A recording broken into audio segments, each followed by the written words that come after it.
Hello guys, I'm Amia. Let's talk about dancing in Cambodia by Amitav Ghosh. Amitav Ghosh is an Indian writer. He won 54th Jnanapith Award in 2018, which is India's highest literary honor. He wrote fiction, non-fictional works, and travelogues, and one such travelogue is Dancing in Cambodia. Dancing in Cambodia is a special kind of travelogue. It recreates the history of land and people, of rain and ruins, glory and penury, rise and fall of governments in Cambodia and Burma. Amitav Ghosh uses rich narrative, descriptive, evocative, and intrinsic elements.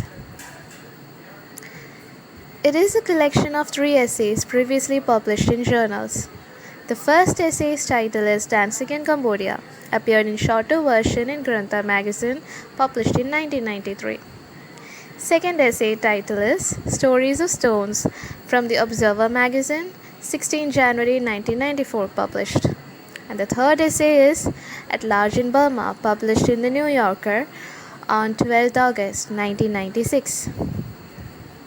All of this was together published in 1998. The new edition of the book consists of 5 essays: Dancing in Cambodia, At Large in Burma, Stories in Stone, The Town by the Sea, and September 11. Dancing in Cambodia contains 4 sketches by French artist Auguste Rodin from his encounter with Khmer dancers, who are the subject of Ghosh's essay. It connects 2 historical encounters. The first encounter is a tale of 1906 trip to France by King Sissowath and his entourage, including a young troupe of Khmer dancers and musicians from the palace of Phnom Penh. Phnom Penh is the capital city of Cambodia. And the second encounter is Ghosh's quest for the remnants of this ancient art, which is Cambodian dance, in the early 1990s in a country that was devastated by one of the worst Holocaust of the Pol Pot years. Next is an image of Cambodian palace. And then this is the image of Phnom Penh taken from 1960. And the next is the present image of Phnom Penh.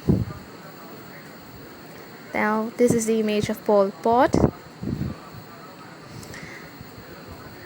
Pol Pot was a leader of Khmer Rouge who has caused the Cambodian genocide, resulted in the death of nearly a quarter of Cambodia's 1975 population.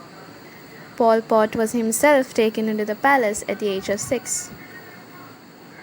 Appears to have been radicalized during this time as a student in Paris. He admired Robespierre, basing the ideological purity of his genocidal regime on the French revolutionary belief in the virtue of terror. Grandson of King Sissowath and the palace minister, whose name is Thion, he became a central figure to a generation of Cambodian students in Paris, and one of his prodigies is Pol Pot. He was the main reason for the Cambodian genocide. The irony of Pol Pot here was that some of the closest family members of Pol Pot or Salazar, as he was known among friends and family, had to undergo same ordeal as thousands of others. Pol Pot was sent to a village of old people, a long-time Khmer Rouge sympathizers, and along with all other new people, were made to work in the rice field, which is a place of genocide. Next is the image of Khmer Rouge. Then there is the image of King Sissowath. King Sissowath was an eccentric old man. After his trip to France, issued a document regarding his thoughts on his voyage for the benefits of his subjects. The document was cast in the guise of a royal proclamation, but ironically enough, Ghosh says, it was in fact a kind of essay in travel writing. The king stated in the document that his greatest concern was with his improvement of his country's industry and agriculture, to make his kingdom prosperous and to develop its intellectual resources and to increase the wealth of its people. This document was used. Ghosh criticizes that the lessons of statecraft that King Sisowet has learned appears to have been learned from Napoleon and Bismarck rather than Rousseau and Montaigne. Further, the king wanted to implement Western political rhetoric to the iron fist realities. He wanted to inform his people that emulation is the only means of turning resolutely to the path of progress. Amitav Ghosh observes the king's attraction to the West as an attraction to modernity. The only significant contribution of the king in his lifetime was the founding of a high school where Cambodians could be educated on the French pattern. Next is about Cambodian classical dance. In the period of reconstruction after Pol Pot's fall, the return to normality is associated with an art form that has palace associations, which is Cambodian classical dance. Amitav Ghosh's essay represents dancing as far more than traditional Cambodian performing art. It becomes a means of the indestructibility of the middle class culture threatened with extinction during Pol Pot era. The next two images are of Cambodian classical dance. Next is about the first narrative on King Sisowet's journey. The journey started on 10th May 1906 at 2 in the afternoon. Aboard a French liner called Admiral Kersint. For the king, the journey was the fulfillment of a lifelong dream and decided to visit France. For others, it was a cherished opportunity to step out of their land and to stage the first ever performance of Cambodian classical dance in Europe at the Exposition of Colonial in Marseilles. Marseille, an exhibition centered on the theme of France's colonial possessions. The colonial situation of the dancers is portrayed with the information about them in the Marseille newspaper. Accompanying these smart dancers are their supervisors and head was the eldest of King's daughter, Princess Omphadi. Princess Omphadi, royal manners and style of dress had an electrifying effect on the Marseille crowd. Though she admired very enthusiastically the clothes and hats of the French women, yet she politely declined the suggestion to wear clothes like those. This was the indication of the sense of pride that she and the other Cambodian women felt about their distinctive attire suited for their variety of dancers. Amitav Ghosh learns the remaining of the story of King Sisowet and Princess Omphadi's journey through Chiasami. Next is the image of Pol Pot's brother Lord Suk, 78-year-old, and his wife Chiasami. She is 71-year-old in their apartment on South Arrow Street in Phnom Penh. Next is about the second narrative on Pol Pot, which is given by Chiasami. Pol Pot's sister-in-law and a teacher at School of Fine Arts in Phnom Penh in 1993. She was a famous dancer and has first-hand knowledge on King Sisowet and his daughter Princess Omphadi. Chiasami was taken to palace in 1925 at the age of 6 to be trained in classical dance under the supervision of the princess. Palace revolution and French connections are motifs that run throughout the essay. With the help of the interpreter, Ghosh located Pol Pot's ancestral village in the province of Kompong Thom and speaks to some of the relatives who seem just as grief-stricken and befuddled as anyone else in Cambodia. Amitav Ghosh diagnoses the madness of Khmer Rouge, assess the human and cultural loss of 1975 to 1979. The Khmer Rouge period refers to the rule of Pol Pot, Nguyen Chia, Leng Sari, Khieu Samphan, and Khmer Rouge Communist Party over Cambodia, which the Khmer Rouge renamed as Democratic Cambodia.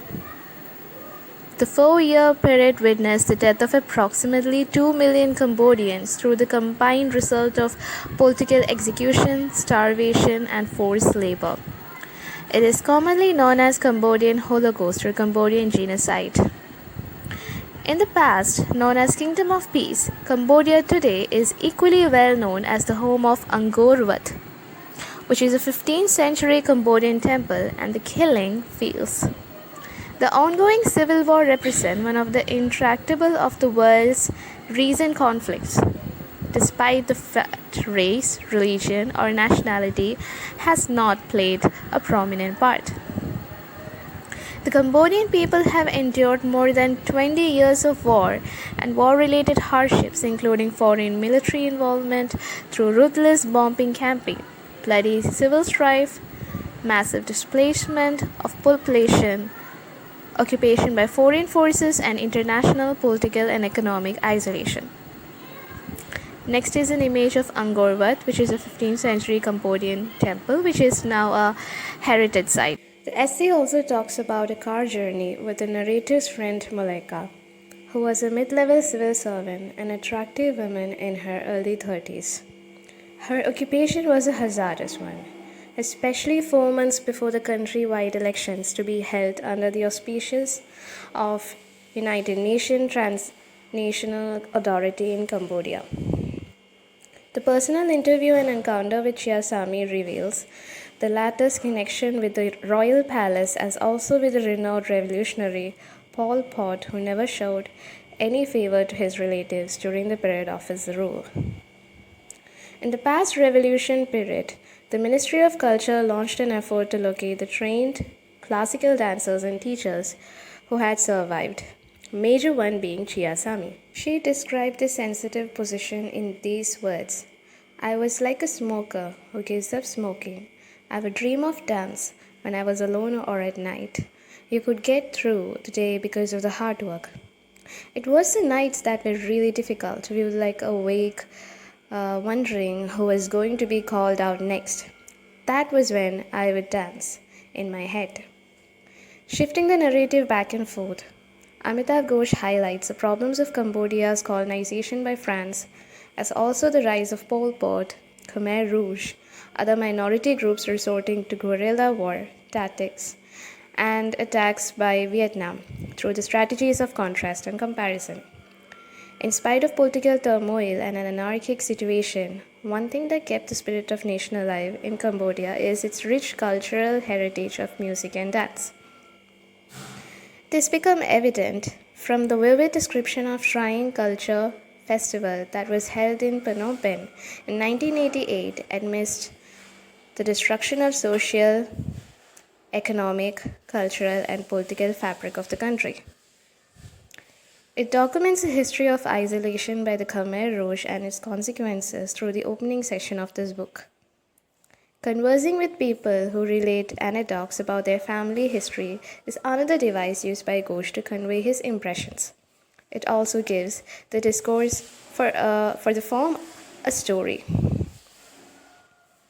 For instance, Amitav Ghosh learns the story of King Sisovet and Princess Amphandi's journey to France in 1906 through Chiasami. She is a sister-in-law of Pol Pot. Interview with Chiasami reveals a connection with the royal palace and Pol Pot.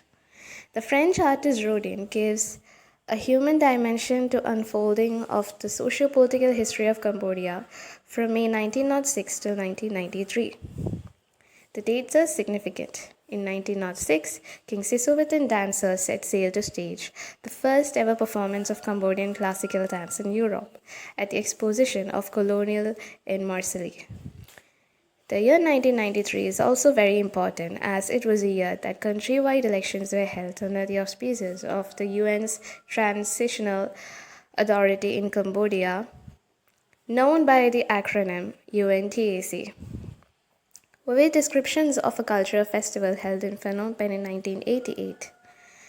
And this essay towards the end of the first section of this book. Ghosh shows that the passion of dance and music symbolize the politics of resurgence in Cambodia. The author sums up this mood as a kind of rebirth, a moment when the grief of survival becomes indistinguishable from the joy of living. Now that's all about this essay.